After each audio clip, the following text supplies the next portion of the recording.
বিধ্বংসী আগুনে পুড়ে ছাই বিলোনিয়া মহকুমাধীন বরপাথরি বাজারের ৯টি দোকান। কিভাবে আগুনের সূত্রপাত বোঝা না গেলেও অনুমান করা হচ্ছে বিদ্যুতের শর্ট সার্কিট থেকে এই অগ্নিকাণ্ডের ঘটনা ঘটেছে। ঘটনার খবর পেয়ে ঘটনাস্থলে ছুটে আসে অগ্নি নির্বাপক দপ্তরে 2টি ইঞ্জিন। দমকল বাহিনীর কর্মীরা আগুন নিয়ন্ত্রণে আনলেও রক্ষা করতে পারেনি 9টি দোকানকে। পুড়ে ছাই হয়ে যায় দোকানের ঘরসহ পণ্য সামগ্রী। এই অগ্নিকাণ্ডের ঘটনায় মোট 1 কোটি টাকার উপরে ক্ষয়ক্ষতি হয় বলে অনুমান করা হচ্ছে। গতকাল রাত 3টা নাগাদ এই অগ্নিকাণ্ডের ঘটনা ঘটে বরপাথরি বাজারে।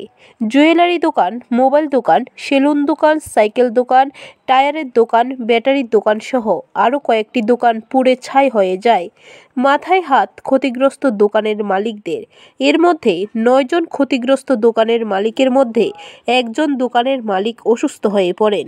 বর্তমানে বরপাথরি প্রাথমিক স্বাস্থ্যকেন্দ্রে চিকিৎসাধীন অবস্থায় রয়েছে অসুস্থ হয়ে পড়া দোকানের মালিক। মানে 3টা সাড়ে 3টার সময় আমার কাছে ফোন গেছিল, তখন শুনলাম যে আগুন লাগছে। দৌড়ে দেখতেছি যে আমরা দোকানগুলো শাটার বন্ধ, কিন্তু ভিতরে প্রচণ্ড আগুন।